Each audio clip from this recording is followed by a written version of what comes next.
Welcome to India Today Tech. I'm Rahul Sethi, and in this video I'm going to unbox Oppo's latest phone, the K1. Now this one comes with an in-display fingerprint scanner and an AMOLED panel at 17,000 rupees. So the proposition is quite nice, but let's take a look at everything else the phone has to offer in this price and what are the box contents. So the Oppo K1 comes in this big and hefty box, and at the back side you will see the box has a 4GB, 64GB variant. The price is 17,000 rupees. Oppo has not brought the 6GB variant in India, but anyways we'll take a look at all the specs in details. First, let's get the phone out of the box. Alright, so first up we have a small box that probably has the back cover, which is a norm with most Oppo smartphones, and then there is an information guide and a quick guide that tells you more about the smartphone.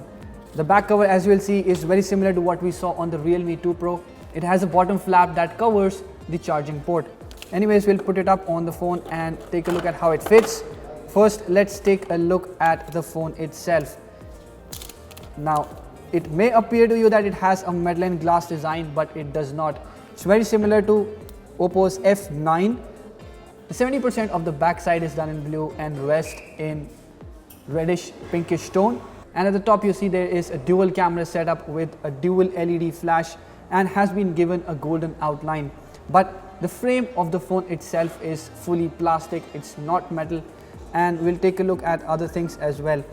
The cover, although, is quite difficult to put on, but it's quite a nice fit, but will protect the phone's display from scratches if you put it upside down on any surface, because it has lips around the corners and the edges. Keeping the phone aside, let's take a look at the other box contents. We have a 10-watt adapter bundled inside the box. It's not a fast charger, of course, but it is faster than regular 5-watt adapters and much slower than 15 or 20-watt adapters you get on phones like the Galaxy M20 or the Moto One Power.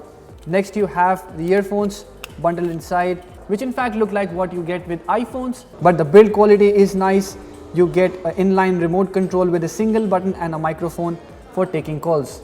Lastly, there is a cable that is not very good in length but good in quality, and it's a micro USB cable, since of course the phone has a micro USB port, which is quite a bummer.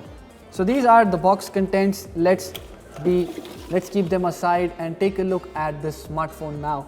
As I said, it has a micro USB port at the bottom, which compared to many phones like the recent Galaxy M20 is an old generation port. You get speakers beside the port and primary microphone and headphone jack on the other side, and at the top you get the secondary microphone for noise cancellation.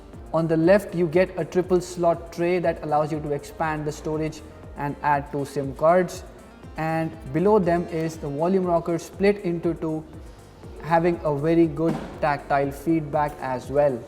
The power button is placed on the right, and the earpiece is put up top above the notch between the display and the phone body. Let's turn up the device, and before it boots up, let's take a look at its full specifications.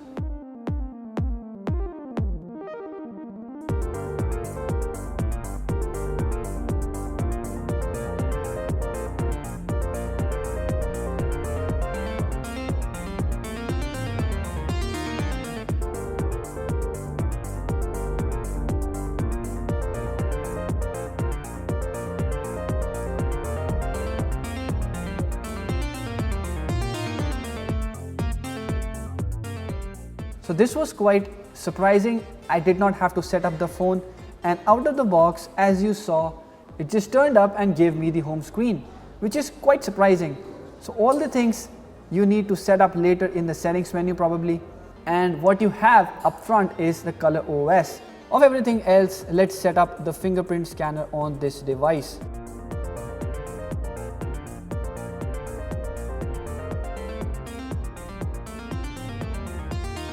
So as soon as I have set up the fingerprint, it is asking me to enroll face as well. So both of them work in conjunction, and so it is able to give a better unlock experience, although I'm pretty sure that it won't be a very good one, because this one does not come with an IR scanner like the Vivo V11 Pro. So it may not be very secure, although Oppo has given this option that it won't work with closed eyes, which may subside your fears a little. So this is the fingerprint scanner, guys. It's not very fast, obviously compared to the regular fingerprint scanners you get at the back side of the phones, but for an in-display fingerprint scanner it's not bad. I'm not sure if it is using face recognition as well simultaneously. Let me turn the phone sideways and check how it works. So it's working pretty nice and it is quite consistent. Anyways, let's talk about the other things, and that is the display. First of all, it has a 6.22-inch screen size as you just saw, and it's quite handy. It gives you a great screen to body ratio thanks to the water drop style notch it has up top, and we're going to take a look at its 25 megapixel front camera also in a moment. But the thing is, its AMOLED display is quite nice. You'll see the brightness levels are so amazing on this one, and you'll have no trouble viewing the display in harsh sunlight conditions. As you'll see, in just 20 to 30% brightness is very sufficient to view the phone indoors. And this will also give it a much better battery life. I mean, AMOLED displays are very battery efficient and give you much better brightness levels at lower power. So you're gonna save some battery life as well with this. Let's take a look at the quality now. Although Super AMOLED panels are not bad in quality, they tend to slightly oversaturate colors. Also, as I'm using the smartphone, I feel the touch response is also quite amazing. So this is how a 1080p video looks like on a 1080p display on the Oppo K1. The notch, as you saw, is not really optimized. You can zoom in the YouTube video to fill the screen and it goes beyond the notch, as you can see. But of course, it's not very optimized. As you will see, it intrudes the content. Although again, it's not a big issue since the notch is quite small. But anyways, talking about the color production, I'm quite surprised. It's not a very oversaturated display as many AMOLED displays tend to be. You'll see the display has quite deep colors and have quite good brightness levels. And if you talk about the viewing angles also, they are fantastic. I mean, I've tilted the smartphone 180 degrees almost, and you can probably still figure out what the display is showing. So display on the smartphone is quite nice, and this is one of the best takeaways of the Oppo K1. Deep black levels, accurate whites, and overall a very nice and balanced display. Now if you talk about the interface, as you can see, it's the Oppo's Color OS that you get on all Oppo smartphones and on Realme smartphones as well. And this is built on the Android 8.1 Oreo, which is not the latest one of course, and could be a deal breaker for many of you. Also, as you will see, the security patch is of December 5, but that may get updated real soon. The interface, as you must be knowing already, has a lot of third-party apps and features.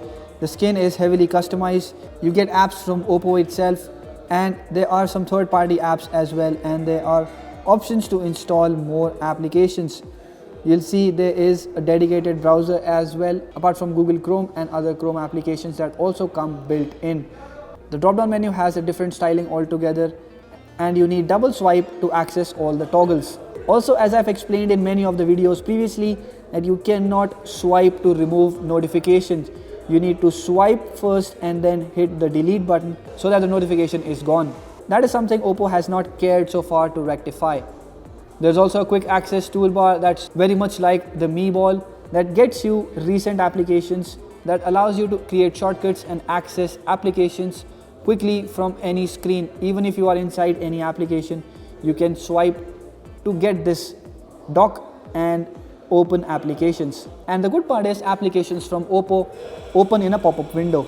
The interface is also heavily inspired from the iOS. You'll see the recent apps menu looks very similar to that.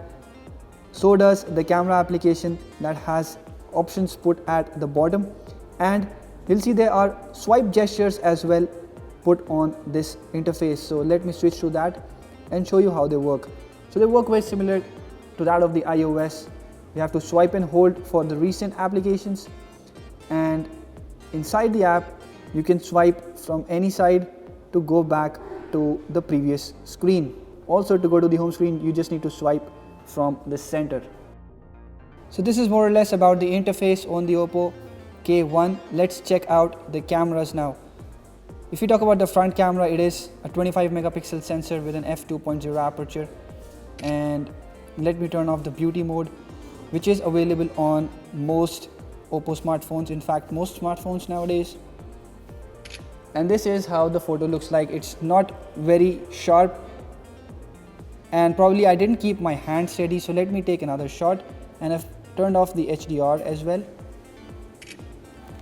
Okay, so this time around the photo has come out to be sharp and clean. It has good light and good color reproduction as well, although there is slight hint of noise, but I would definitely not count this as a 25 megapixel sensor. The details are not very amazing, and the camera has a tendency to over process. I mean, the background is totally gone. As you can see, there is no detail of the background, just to give good brightness to the face. And that is the problem with Oppo's algorithm for the front camera. It really gives the priority to the face and oversaturates the photo many other times.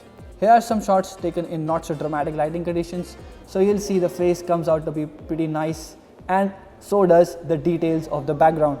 Now the front camera can also record 1080p videos. As you can see, there is a beauty mode filter that you can apply to the front camera while recording videos, and you can also apply filters. The rear camera, on the other hand, has portrait mode as well, since it comes with a 2 megapixel depth sensor, and there are many other modes as well that you would find in most of the smartphones these days. Here are samples taken from the phone's rear camera in both good light and low light situations.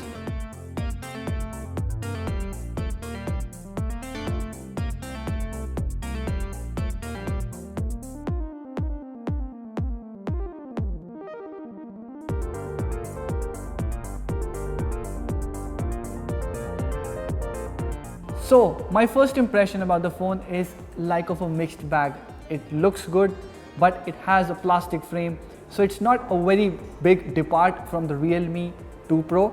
And since the hardware is also very similar, like you get a Snapdragon 660 with 4GB of RAM and 64GB of storage on the base variant, the performing hardware, that is the crux, the core of the phone, is similar to the Realme 2 Pro. That is, of course, very much cheaper than this. What you get on this is an in-display fingerprint scanner and a very bright and vivid AMOLED panel, and that enhances the experience to a certain extent. But there are some things I feel missing on the K1, like a Type-C USB port, ability to have fast charging, and the fact that there could have been metal built on this device. At this price, of course, you would expect all these things. Let me know your thoughts on the Oppo K1 in the comment section below. If you like this video, hit the thumbs up button and share it with your friends. Subscribe to our channel to get latest videos on technology, smartphones and other gadgets like this. Thank you for watching, and do let me know how interested you would be to see a comparison video or the review of Oppo K1 in the comment section below. I'll see you in the next one.